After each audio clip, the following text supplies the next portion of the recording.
Bienvenidos a la segunda jornada de Expo Foro Virtual de Turismo Global. Hoy tenemos este panel inaugural plenario con un lujo de conferencistas. Tenemos la conferencia del panel plenario de la International Association Exhibitions and Events. Y acompañándonos en este panel plenario su presidente, David Dubois, junto a Marsha y junto a Nancy, quienes nos van a brindar hoy todos los conocimientos vinculados a actualización de la industria global de eventos y exposiciones. Venimos en nuestro foro escuchando distintas modalidades y distintas tendencias vinculadas a nuestra industria. Ayer tuvimos incentivos, tuvimos actividades vinculadas a la industria en general con reuniones, con YAPCO. Hoy tendremos también muchos paneles magistrales que nos van a ir marcando las tendencias en esta nueva normalidad. Bienvenida Clemencia como moderadora, miembro de nuestra junta directiva. Es un gusto recibirte en esta Expo Foro Virtual y que seas parte de nuestro panel inaugural del día martes. Hola Silvana, muchas gracias. Estoy muy feliz de acompañarlos hoy. Welcome for our three guests. We're really happy to have you here. Today we are going to have an update on global exhibition and events industry. This morning we have three special guests that I would like to introduce. Let's begin with David Dubois. He is president Primero te presento. Primero te presento yo. ¿Te parece, Clemencia? Bueno, I'm sorry, si técnica me pone el currículum de Clemencia, porque vamos a contar quién es Clemencia. Okay. Clemencia, que es miembro de nuestra junta directiva, es comunicadora social y periodista, con especialización en periodismo digital y maestría de prevención de violencia de género. Trabajó durante muchos años en Bogotá como productora ejecutiva de comerciales y proyectos audiovisuales nacionales e internacionales. Hace más de 6 años trabaja en el Buró de Medellín, primero como directora de Cultura y Naturaleza para turismo vacacional y luego como directora de promoción de destino a cargo de la captación de eventos, las estrategias de promoción vacacional a público especializado y de la generación de oportunidades de negocio para los miembros y empresarios del sector. Bienvenida Clemencia y todo el panel ya es tuyo. Gracias. Ok, muchas gracias Silvana y disculpan ahí que me aceleré un poco. Estoy muy emocionada. So let's begin with David Dubois. He is president and CEO of the International Association of Exhibitions and Events, IAEE, responsible for the management of 25 full-time. Oh, can you please put his bio while I read it? Responsible for the management of 25 full-time professional staff, producing the annual business operating plan and budget, overseeing the support of all meetings of governance units, leading business development, directing fundraising efforts, advocating for the industry and the organization members, providing organizational leadership and strategic counsel to the board. He also serves as the association representative with the industry coalitions, partner organization, and strategic alliances. In 2019, Dubois was inducted into the Exhibition Industry Council Hall of Leaders, one of the industry's most prestigious honors. Dubois began his careers with Sheraton Corporation in various sales positions, including Regional Director of Sales and Director of Marketing Programs. He has served as both President and CEO and Senior Vice President at the Professional Convention Management Association, PCMA, where he was responsible for all operations and a $7 million budget. As Senior Vice President, he managed the development of 15 new chapters and was responsible for magazine advertising sales and membership recruitment and retention. Dubois has also served as both the Chief Operating Officer at Meetings Professionals International MPI from 1996 to 2000. During this time, he supported programs and services for more than 1,600 members worldwide and served as an Executive Vice President of the MPI Foundation. David has also served as MPI Vice President of Sales, Key Account Management and Vice President of Corporate Services. Most recently, Dubois has served as President and Chief Executive Officer of the Fort Worth Convention and Visitors Bureau, where he had oversight and full responsibility of 42 staff with the responsibility of attracting convention and tourism business with a 8.5 million budget. Dubois has served as a board member of the American Society of Association Executives, chairman of the board of directors for the Texas Society of Association Executives, board member and chairman of the Dallas-Fort Worth Tourism Council, board member of the Fort Worth Chamber of Commerce, and past chairman of the board of directors for the Convention Industry Council, CIC. He currently serves on the board of directors for Destinations International, the Meetings Mean Business Coalition, and the U.S. Travel Association. Welcome, David, and thank you for joining us today. And let's, sorry, please. Okay, if Nancy could share the screen, please. Yes, but I'm going to introduce Nancy's bios first. Oh, very good. Okay, let's continue with Nancy Dropa. I hope I pronounce it correctly, Nancy. She is the Vice President of Research at the Center for Exhibition Industry Research, CER, a 27-year market research veteran with expertise in B2B exhibition industry research. At CER, she regularly conducts industry-wide studies monitoring industry trends and is a speaker at industry events. She was named in 2019 Bish Bash 1000 Most Influential People in Events list. She holds a BA in Government from Georgetown University, a Master's in Advanced European and International Studies, and is an A.C. Nielsen Berg Institute trained focus group moderator. She's a member of the Industry Insight Association and past member of the Event Industry Council Research Committee. Nancy, welcome, and I would like to show Marcia's bio first before we begin. So let's continue with Marcia Flanagan. Can you put the presentation, the slide of Marcia, please? Marcia Flanagan is currently the Vice President of Learning Experiences at the International Association of Exhibition and Events, where she is responsible for educational initiatives for all certification programs, including the Certified in Exhibition Management, CIM, CIM Advanced Professional, and CIM Fellow. She is also responsible for all membership and chapter relations activities and works with various committees, executive leadership, and boards to identify member needs and design and executive member experiences. Flanagan was the Director of Content Strategy and Development at the Promotional Product Association International, PPAI, where she was responsible for steering strategy at the development and delivery of all PPAI professional development and editorial offerings. Flanagan spent 6 years in the medical industry, serving in various roles, overseeing operations, purchasing, revenue, cycle management, marketing, and business development. Flanagan began her career with Meeting Professionals International, MPI, and spent 12 years in various roles, including Executive Vice President of Professional Development, where she oversaw operations, including all strategic partnerships, the design and delivery of all professional development offerings, and meetings management. She was named one of the 25 most influential people in the meetings industry by Successful Meetings in 2017 and named to Bish Bash inaugural top 500 in the events industry in 2018 and 2019.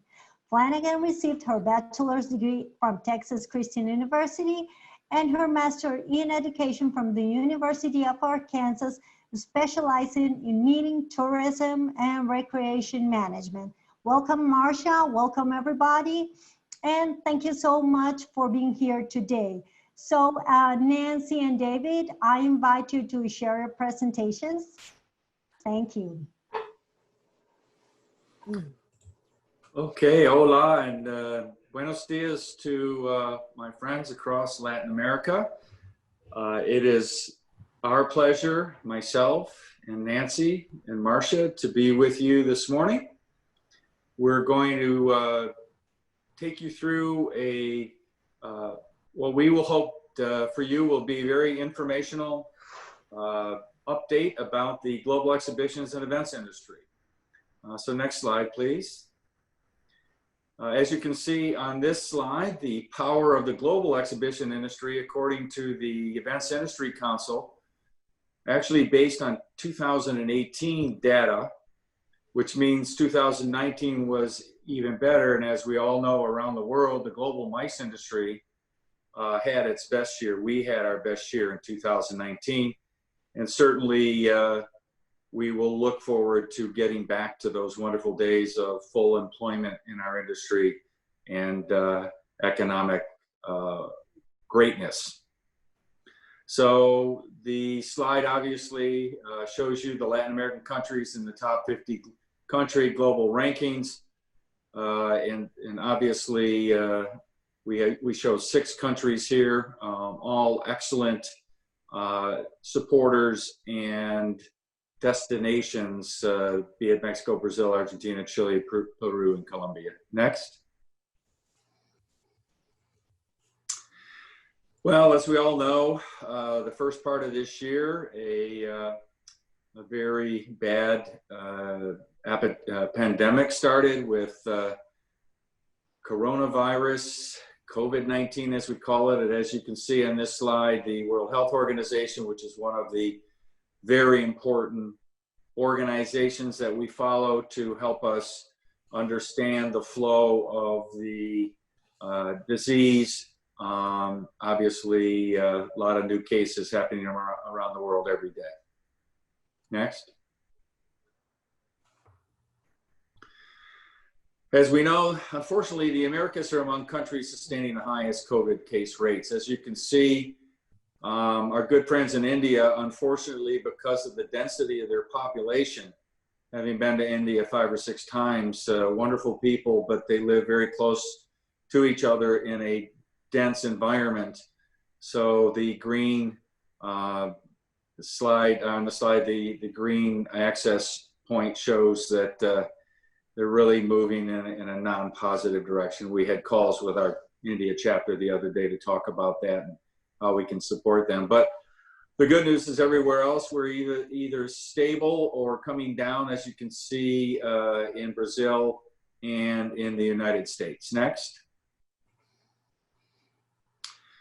As countries struggle to contain the virus in trade shows, you can see here that the U.S. market in the first quarter, according to the Center for Exhibition Industry Research Index, had probably 100% decline, 79% reporting cancellations of 1 or more shows in 2020 and postponing the remainder to 2021 or later. According to the UFI barometer, 73% of the organizations reported no activity in May and June. Next. Is this where I'll jump in here, David? Yep, chat? Go right ahead. All right. So as David has noted, the CR Index has reported an historic contraction of the industry in the second quarter. And as he explains, COVID has basically paused really the world, many economies. And it's affirmed as well by the UFI global barometer, indicating that in May and June, there was no activity globally. It's a pretty serious situation. There are beacons of hope, and David's going to talk about that briefly, but if I may, I'll proceed and talk about what's happening among organizers now. What we found in our research is that those organizers forced to pause or cancel their events and pick it up in 2021 have shifted substantially to digital, right? We see this everywhere, and it's really a global trend. We've done 2 surveys in the US market. In April, we saw that there was a shifting to face-to-face events that were taking place later this year, but as time has progressed and as COVID has persisted, they're forced to cancel.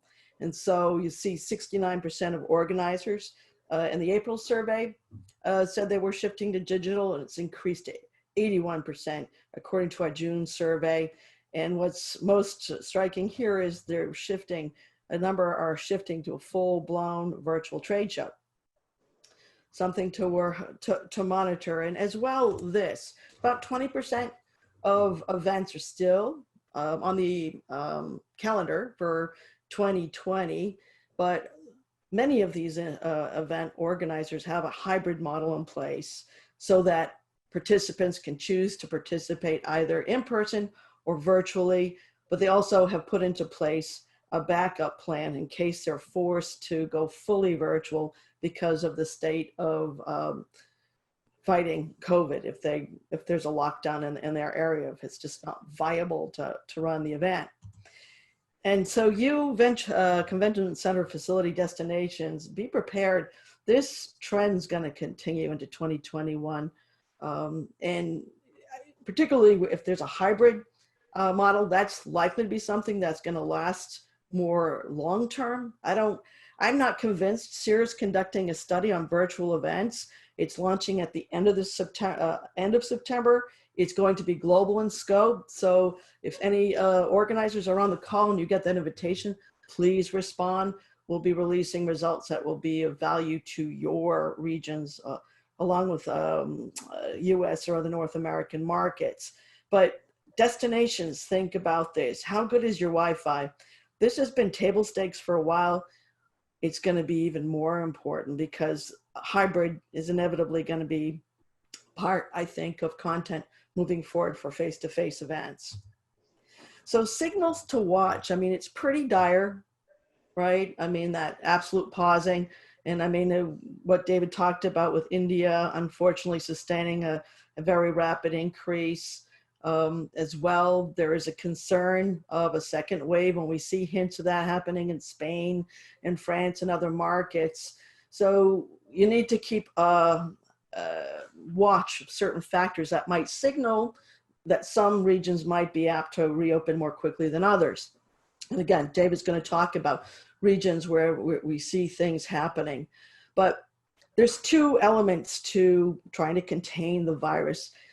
A rapid testing and tracking functionality is really something that gives power to your location if you can have that in place.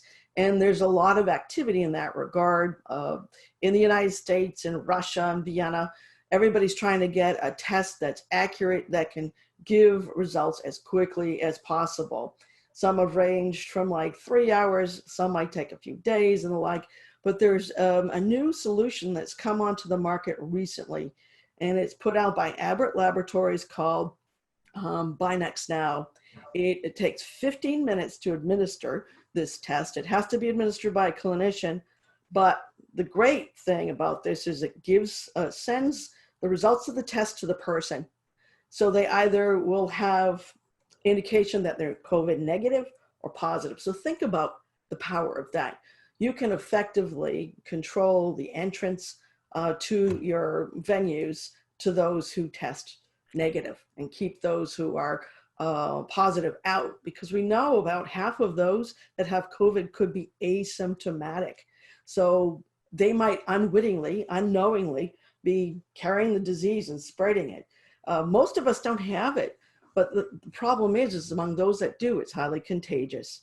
Of course, we're all waiting for that moment when an effective vaccine is in place, and there's a number of candidates, there's like over 10 or so. In the US market, there are 7, and this is where the Trump administration is placing its biggest bet. They have something called Operation Warp Speed, of which 3 of the candidates are part of that program. And they're actually manufacturing dosages. So once they get that, or one of them can achieve that seal of approval, getting out of phase 3 trials, that they can go to market, then it'll get distributed widely. So keep a watch for that. There are other candidates in other regions that are in play. Let's just pray that something comes to the market as quickly as possible. But the other thing to pay attention to is the compliance of folks in your countries. How willing are they to comply with basic public health official recommendations that effectively minimize spread of COVID, masking, right? Social distancing, hygiene protocols. We've had mixed success in the US market, and it caused a spike of new COVID cases in the South and West. We're seeing that happen again as colleges go back in young folks, you know, being young, aren't necessarily as compliant, and it can have devastating results. So how effective or how willing are your ¿sabes qué audiences to do necesito? Que this? cuando, And Romina, ¿sabes lo que necesito? Que en la previa de entrar acá, Silvana, try to promote this. I mean, and Marsha's going to be talking about various protocols that are in place to help you open up your venues safely. There are ways to do this safely. And then lastly, this, without having control over COVID, and if things keep flaring up, unfortunately, that makes people less willing to participate. It creates a fear factor, which is quite persistent. Number one, corporations keep those no travel corporate policies in place. They don't want the blame, the liability that comes along with a staffer getting infected. People are afraid to travel to conferences. We need to have successes. Each event that runs needs to be done successfully and result in no COVID cases. Each of those successes, building upon the other, will help our industry open up. It can be done. But right now, 73% of attendees feel that it's like in the top 5 types of settings that are not safe to go to at this time. We need to change that public perception. Need to do that by doing it successfully. There's a fear of flying. Unfortunately, we see that the rate of screenings remains quite low, 71% lower than the same time last year in August. But there is a beacon of hope here. People are willing to drive. U.S. Travel Association data shows that folks are driving 50 miles or more at pre-COVID levels recorded in February. So if they can control their environment, they're willing to go places. And we see that as well, even in leisure travel. People are willing to do staycations, RV sales are doing quite well and the like. So that is an opportunity for you organizers that are listening in. Are there regional, you know, events that will attract folks from a more local geographic scope?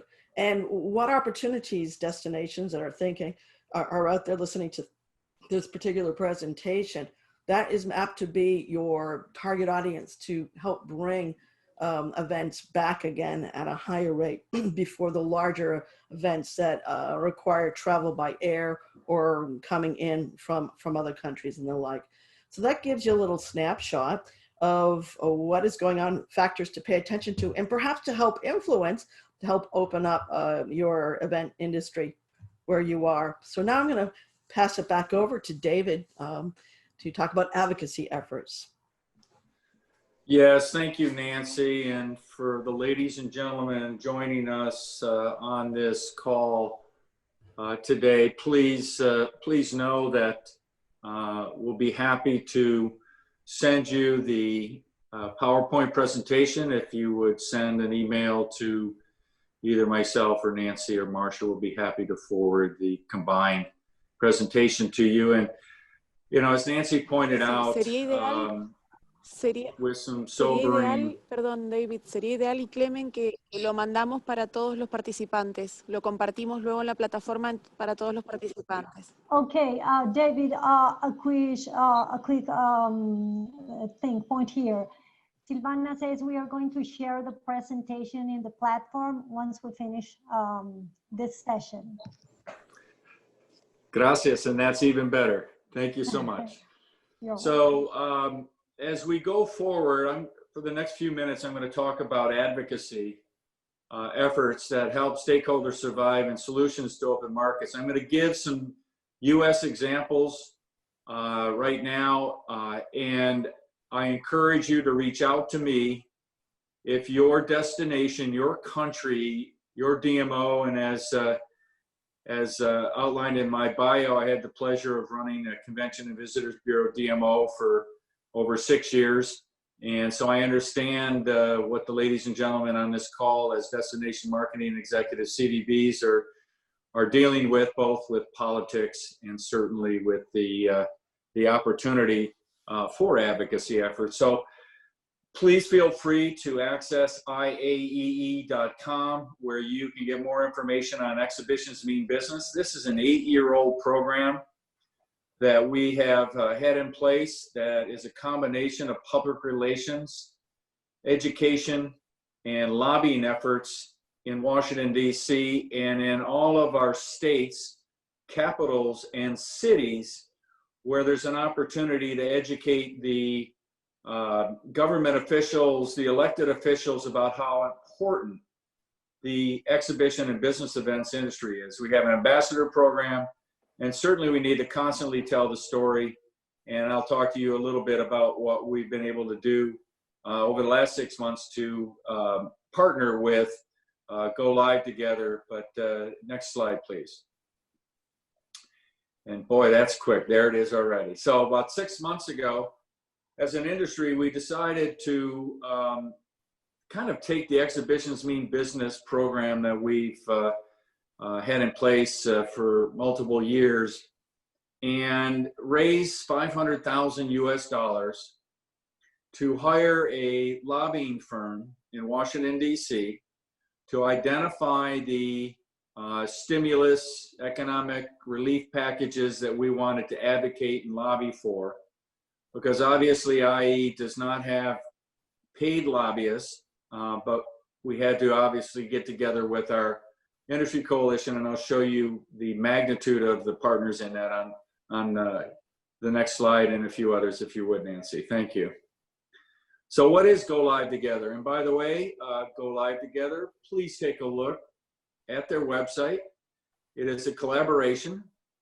If we can help you in any way in your country to develop this kind of program, we have obviously no pride of authorship. It is a program to advocate for the financial relief necessary to sustain our business and exhibition events ecosystem. Next. What is the focus? As Nancy touched on, obviously these are all very important areas to make sure you emphasize in your own countries and your own cities. Health and safety, the impact of the business community, the global business community. Think about it. Every corporation in any of your cities that you work in Latin America, they go to trade shows. How are they going to sell their products and services? Yes, over the internet to a point, but that's more of a directory. That's a technology touch point. Obviously, we have to let our legislators know and continue constantly to remind them how important our industry is. Thus, awareness and legislation continues to be very, very important as we go forward. Next. As you can see, this is a sampling of the number of partners that we have. Actually, this slide's a couple weeks old. We have over 1,500 total partners in this, what we call initiative called Go Live Together. And it's quite a diverse representation. As you can see here, we have associations, we have technology companies, we have destinations, we have our friends at MPI and PCMA and the American Society of Association Executive, etc. We have UFI, obviously, our sister organization based in Paris, and all kinds of wonderful organizations that have either put up money and or put up their support. And all of the what we call the legislative call to actions go out to all of these organizations. So we think there are well over 10,000 individuals that belong to the various associations, let alone over 100,000 folks that make up the ecosystem, all these people represented on this slide. Next. In the United States alone, obviously the impact, and you do this in Brazil, Argentina, and your own countries, where you're managing the research efforts that identify how important the events are as a growth engine of the economy. 6.6 million jobs rely on live events just in the United States. And if you look at, I know it's kind of hard to read, but I'll just give you a sampling. You've got writers, you've got stagehands, you have electricians, you have marketers, you have security, you have food and beverage, catering, carpenters, all involved in the ecosystem of keeping our business and events and exhibitions industry going on a US and global basis. Next slide, please.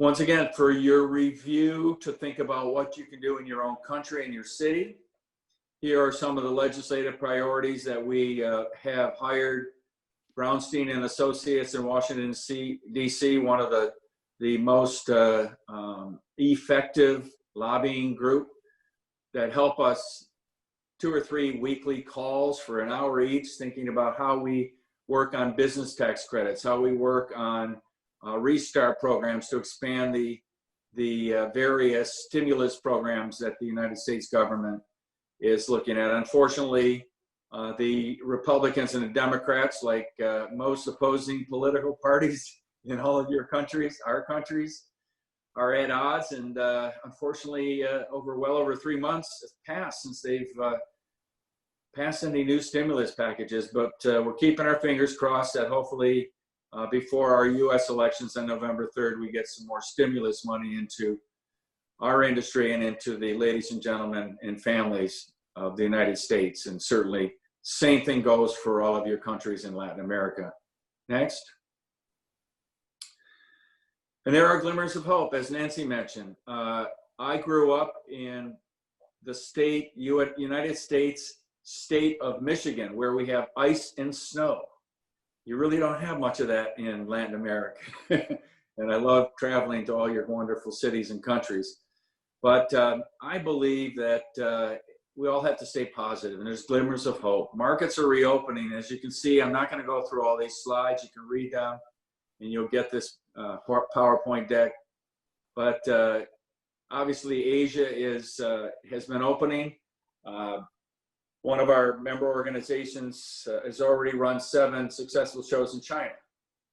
So because the pandemic started in Asia and that part of the world, they've also recovered quicker. United States is slow to pick up. We do have some states and cities that are doing some smaller shows, and as Nancy said, a lot of drive-in transportation type capabilities. Middle East, Dubai is going to open up next month a little bit more aggressively, and the other Middle East entities are looking at how quickly they can open up safely.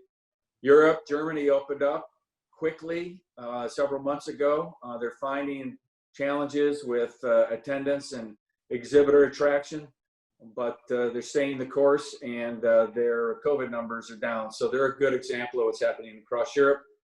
And then certainly across Mexico, Latin America, all of our folks that are on this call, it's a slow process to get Latin America, United States, and Canada to open safely. Next.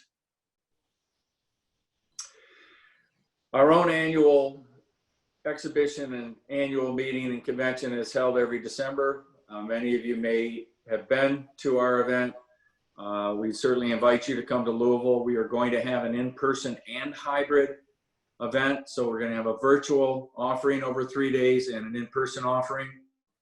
We expect about 1,000 people in person, and I think well over 1,000 people online. So we are also a show organizer and a business event organizer. So we've had to pivot to make sure that we have online experiences, access to great content, both in person and virtually, expo floor in person and virtually, and live streaming of the general sessions. Next, please.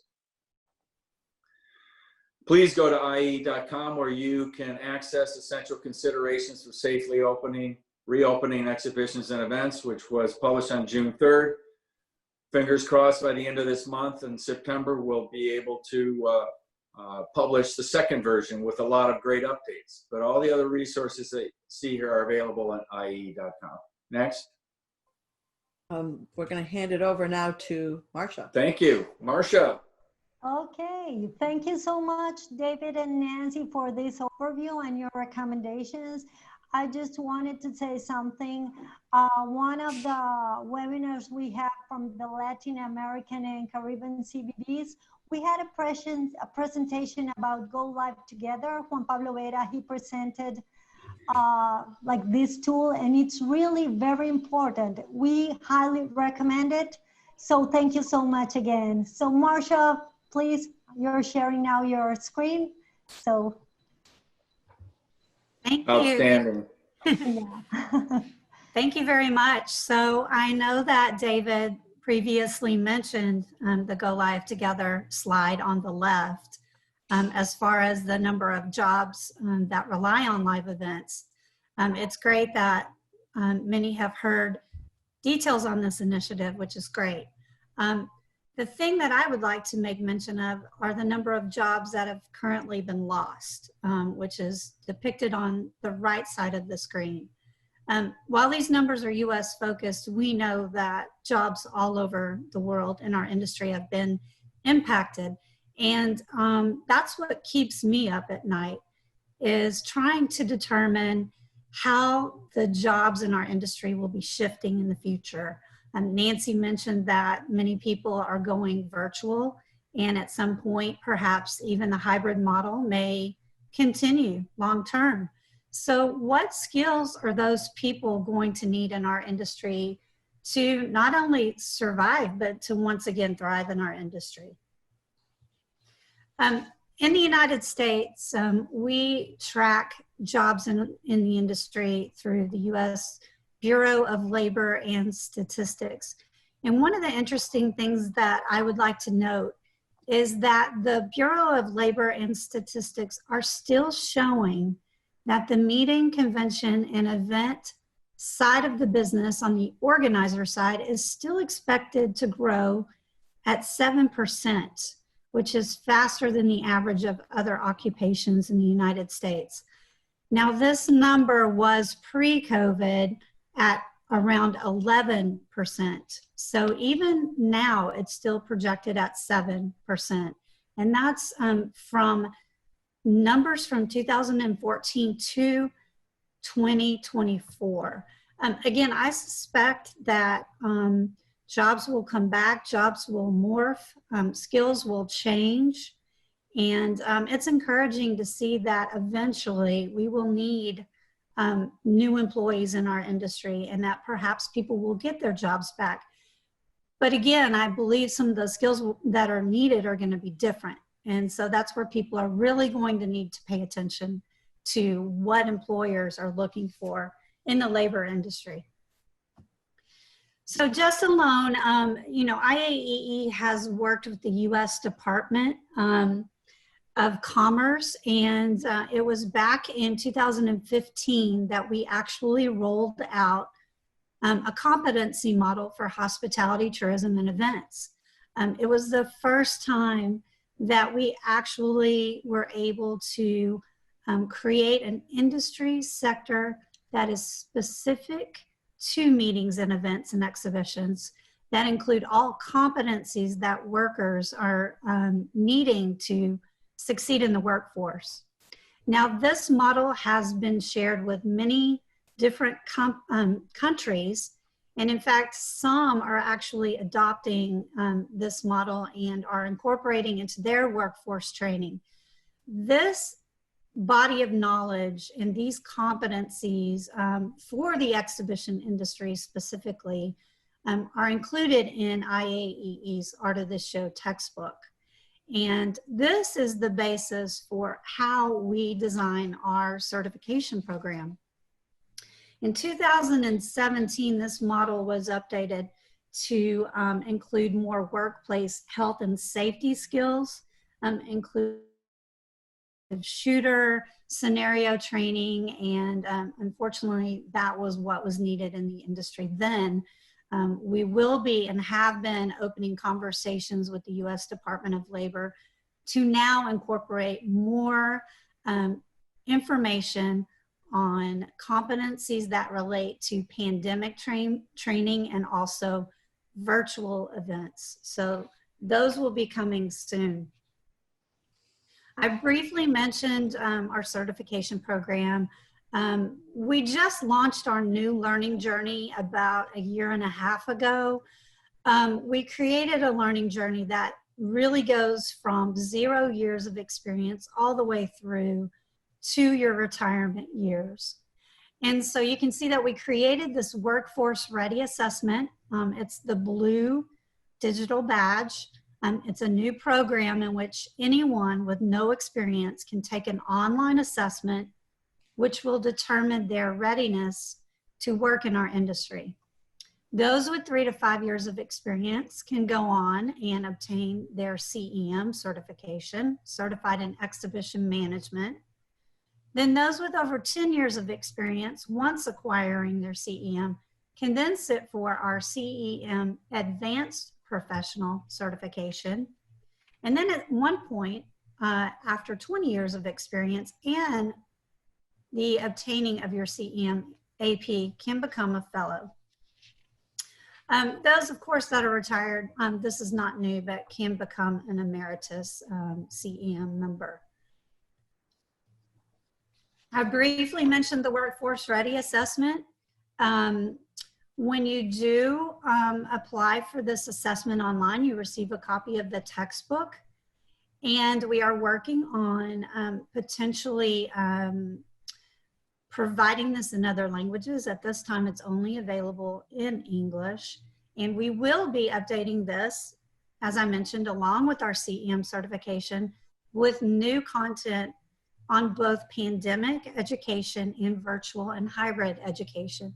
We hope that that new content will be available within the next probably 6 months. We want to make sure we have the latest content and the latest information and not launch the information too early.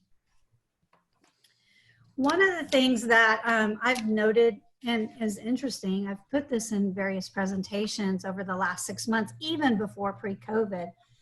Brent Colescott, who is a Senior Director of Business Strategy and Transformation from Sum Total Systems, at one point said by 2022, everyone will need an extra 101 days of learning to succeed in their current job.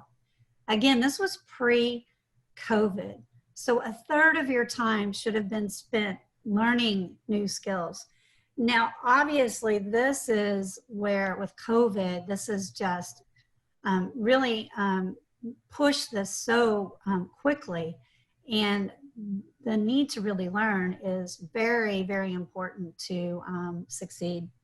The job market's very tight. I know unemployment is crazy, but now is really the time to invest in yourself if you're going to succeed in your current job. We know that back in 2018, employers spent about an average of $1,286 US on staff training. We did see a decline in 2019. That fell lower, and I know that with spending now and budget cuts, training, unfortunately, is one of those things that gets cut first. So it's definitely one of the areas that we will be looking at and keeping a close watch on. I believe we're entering into what I would like to call a reskilling revolution. According to an article that I read in the New York Times recently, economists, business leaders, and labor experts have warned us for years about the coming of automation and digital technology that would upend the workforce and destroying some jobs while altering how and where work is done for nearly everyone. And yes, that's where we are. It was COVID that really propelled us forward very quickly. By May, we know half of the workforce were working from home. People were tethered to their laptops and Wi-Fi. And that's up from 15% before the pandemic. So some of the skills that we've already pre-identified as being needed that we will be focusing on at IAEE include sales strategies and how that's changing, digital marketing, digital production, how to safely reopen events, mental health and leadership, which are two areas that I think are very, very important to keep a look at. As people are having to work from home and juggle their work life that's now not separate, mental health is becoming increasingly needed, and or mental health awareness and education is very needed. David mentioned the essential considerations for safely reopening exhibitions and events document that was produced by IAEE. We are working on our second version of that. That should be coming out in the next couple of weeks. These considerations really help organizers and suppliers think about things that they can implement within their own shows to safely reopen. Another document that we are referenced in as an organization for exhibitions specific is the Events Industry Council APEX COVID-19 Business Recovery Meeting and Event Design document. Inside this document, which is also downloadable on their website, on the EIC website, is a listing of their member partners and their corresponding documents on how to also safely reopen exhibitions and events. We're also partnering with GBAC to offer a new online course. It's a 2 to 3 hour online self-paced course. It trains professionals on how to respond to and recover from biohazards in the workplace. We do believe that floor managers of the future will have to make sure that the floor space is safe. And this is one way that you could stand out as an employee with skills that might be different from others. This course is actually, I believe, available in Chinese, in Italian, and I believe in Spanish and Portuguese. I can definitely confirm that, but that is something that is currently available. I mentioned leadership and mental health. I do believe that, you know, while children learn differently from adults, adults in the emotional intelligence aspect is going to be key in leading our employees into success. Not only training, but just leadership. I know that we will need to be providing more leadership training for our chapter members, for our women. We've continued to offer our women's leadership programs. We have our SEER Predict conference coming up, and we have some additional CEO level education as well. According to Laura Murray, PhD, who's a clinical psychologist, she says all leaders have a critical role in helping each other get through these times. At the same time, the challenges they bring will shape you and allow you to grow as a leader. Emotional intelligence will be at the forefront of this growth and worth the investment. So with that, those are just a few things on what keeps me up at night, the skills that are going to be needed, the education we're going to provide.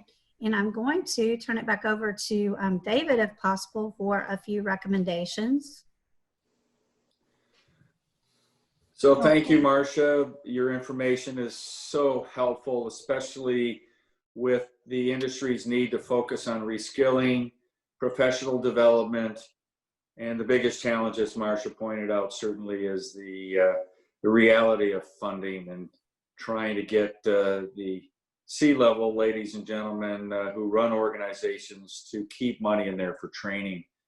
So I'm going to be brief because we do want to open it up for questions in a few minutes that can be posted, I believe, online. Recommendations for organizers. As been mentioned, we've all been forced to digitize right now almost 100% of what we do, but going to a hybrid option.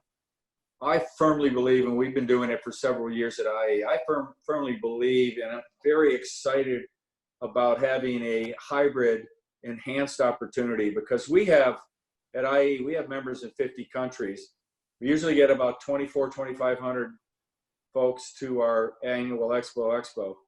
And with the good work of Marcia and her team and our marketing team and our technicians, we're going to be able to hopefully reach and have well over 1,500 attend online, while we're going to have 1,000 hopefully in person. So, you know, and Marcia and I kind of smile when we talk about it, because I think we're going to have even more than 1,500 online. We have, you know, well over 8,000 or 9,000 that actually never get a chance to come to the real event in the United States for Expo. So be aggressive, take some chances, develop your hybrid options, focus less on attending numbers and more on quality of the buyers and the attendees. As we've been mentioned in Nancy's presentation, consider holding smaller regional events that allow for driving transportation versus airplane, at least for the next 6 to 9 months, because that's going to be a slow growth back onto airplanes. I've been on 10 airplanes in the last 3 months. I feel real safe. Everybody wears their mask and uses the appropriate sanitation opportunities. But, and also, as Marcia said, please go online. Please reach out to us through IAEE.com, because the GBAC, Global Biorisk Advisory Council Technician Program, is easy. It's easy to do, and it's online. It's going to help you and your staff move forward. Next, Marcia.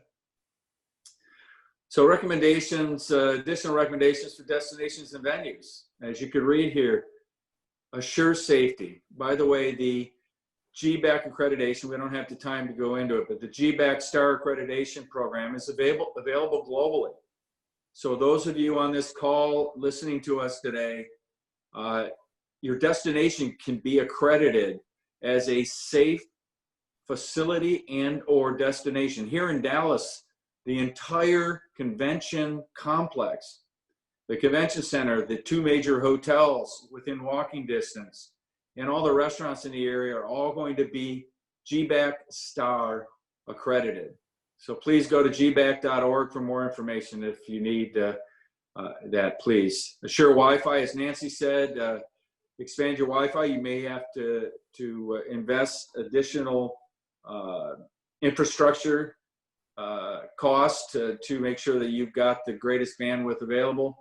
And there are convention centers around the world that are building dedicated studios to allow for the hybrid opportunities from the in-person events.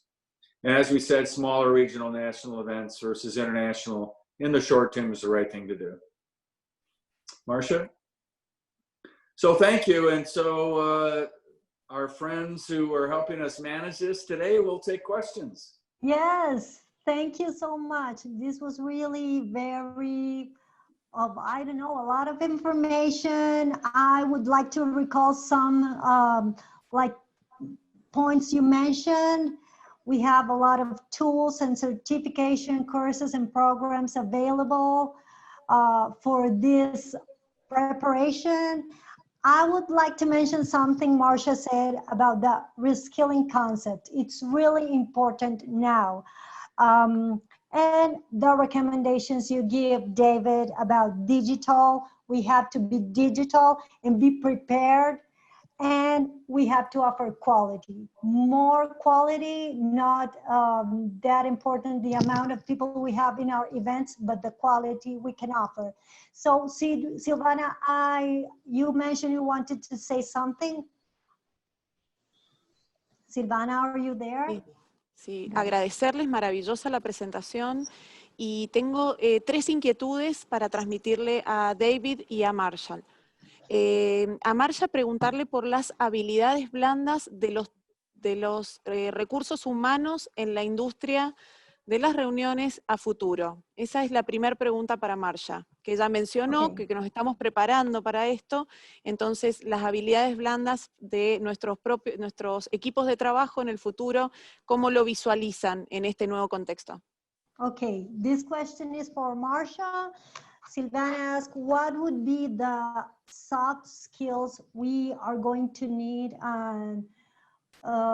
for the future, for our companies, the human resources areas? Can you mention those soft skills? Oh, soft skills. Let me think about that. I definitely think for leaders, emotional intelligence is key. I think for the general population, wellness programs will be needed. Anything that has to do with working from home, managing staff remotely is another potential soft skill. I think, and I know that's also a hard skill as well, but soft skill. People will really need to try to understand how to better balance, which that's a really hard word to say in today's world, but to balance that work-life environment And because we know that some have children that are attending school from home. So I think that HR is going to have to be more flexible and allowing employees flex time, flexible schedules, and definitely a lot of training on technology, whether it be things like Zoom calls or Microsoft Teams or any of those products that enable you to stay connected to your staff. So those are some of the top things that come to mind. Okay, Marcia, thank you. Silvana. Sigo preguntando. Esta es para David. Vimos que presentaron las certificaciones CAM, ¿sí? De IAE. Y me pareció muy interesante ofrecer a David la oportunidad de poder brindar estas certificaciones a través de nuestro instituto, a través de IADIR, este proyecto que estamos trabajando junto a Gaining Edge, y ser el brazo ejecutor para poder transferirlas al idioma español y bajarlas a Latinoamérica. Esas encuestas en línea vinculadas a la expertise en los años de los organizadores profesionales. Yeah, David, you mentioned, and Marcia, I think, the CEM certification that you offered before. Silvana would like to know if it's possible that we can have from our institution, IADIR, we can do that certification through us. You can do that certification through us. And maybe we could be able to translate it to Spanish. Is that possible? David? Marcia? Yeah. We currently do offer the program in Spanish. We have not offered any online as of yet.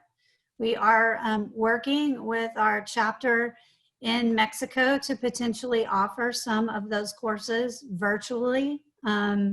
We also are working with a licensee partner that we also offer the program in Portuguese. And so we too are also trying to shift that to a virtual learning format. Okay. Bueno, ahí les ofrecemos a la asociación para poder promover estas certificaciones, porque para nosotros es importante seguir con el proceso de profesionalización en nuestra industria. Así que ofrezcamos a la asociación como brazo también para poder difundirlas y ofrecerlas, si les sirve, obviamente. Okay, so Silvana, and we are offering you like the association, the CVB'S Latam Association, to promote and offer this certification. That's fantastic. Yeah. Yeah, thank you. We'll, Marcia and her team can reach out to Silvana over the next couple of weeks to figure out how we can have a marketing partnership and maybe even share revenues, Marcia. Sí, that sounds good. Okay, thank you. Nos encantaría poder trabajarlas para toda Latinoamérica. Nos parece, como hemos firmado con Destinations International, una alianza estratégica, sería muy interesante poder suscribir con IAE una oportunidad de poder trabajar estos temas en conjunto para Latinoamérica. Yeah, we would like to work on that. Silvana was mentioned that we have a strategic alliance with the IAE. So we would like to have something like that with you as well. Silvana, you had a third question. Una más. Yeah. One more. Respecto del certificado de GVAC, ¿sí? La certificación de GVAC, nosotros ayer tuvimos un panel junto a WTTC donde se está ofreciendo la certificación Safe Travels, pero la certificación debe emitirse desde los ámbitos gubernamentales. Esta certificación GVAC que está ofreciendo IAE, ¿es una certificación para las empresas, para los privados? O sea, la de ayer nos planteaba que el gobierno de la ciudad o del destino puede certificar y a partir de allí bajarla a las empresas. Esta de GVAC, ¿la pueden hacer directamente los empresarios o los hoteles o el prestador de servicios y directamente aplicarla en su organización o necesita también la intervención del Estado? Y en el caso de ese caso, ¿qué costo tiene? Okay, yesterday we had a session with WTTC and they talk about a certification that we have to have it first the government and then we could put it available for the different companies. With this specific certification, GBAC, how does it works? Do the government has, the public sector have to receive this certification first and then the different companies? Or how does it work and what cost does it have? Yeah, that's a very good question. The Global Biorisk Advisory Council, gbac.org, will work with convention centers. Right now, they have over 1,200 applicants that are going through the process. It can be done all online. Okay. There's no physical inspections necessary. So a convention center in Portugal, a convention center in Mexico, a convention center in Argentina, they can all go to gbac.org. They can go through the process, a lot of documentation. It is not necessary to, let's say in Sao Paulo, Brazil, the government in Sao Paulo, as a city and as a country, does not have to be involved. It is specifically between GBAC as an association. GBAC is also a division of the International Sanitation and Safety Association. So it's all, as you could say, one-on-one between GBAC and a convention center or a hotel.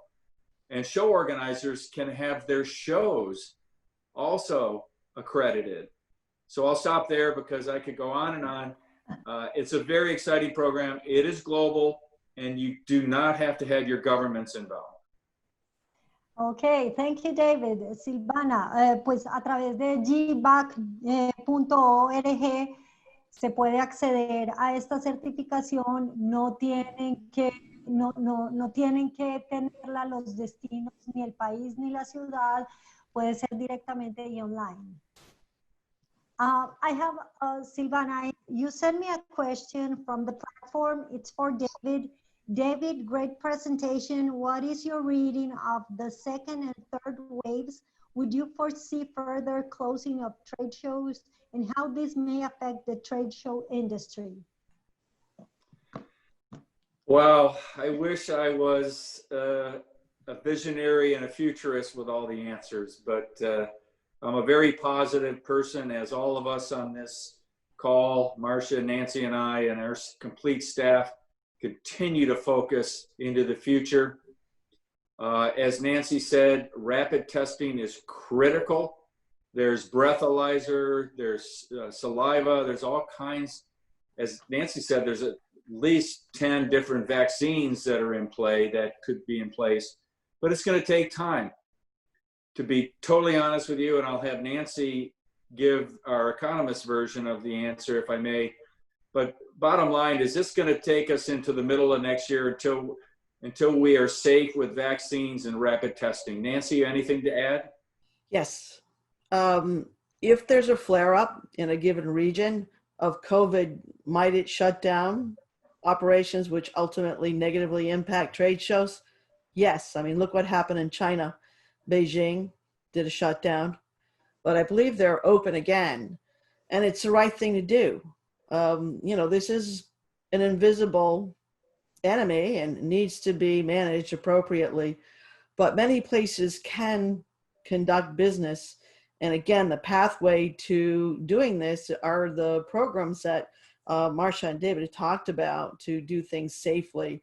But we need to understand what's going on, eyes open, and that rapid testing functionality, I think, is of critical importance even when vaccines have been secured, because it's going to take a while for them to get deployed and they will not be 100% effective. So we need to know who has COVID, who does not, so that we can manage strategically, right? It only takes one case to cause a flare-up. So everything needs to be focused to make sure that that does not happen. So that, again, right. Yeah. Well, thank you, Nancy, and we apologize. Marcia has to jump on her next Zoom call, so thank you, Marcia.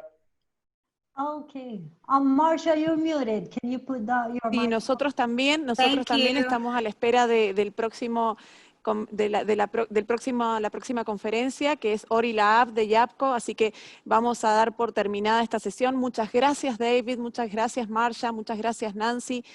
Muy amables, ha sido muy ilustrativa esta sesión, este plenario, y también gracias Clemencia, ha sido una moderadora de lujo, muy amables. Seguimos, ahora les pedimos, en 15 minutitos arrancamos la sesión de Ori Lavab de YAPCO. Muchas gracias. Thank you, David, Nancy, and Marcia. See you. Bye-bye. Bye. Buenos dias. Bye. Gracias.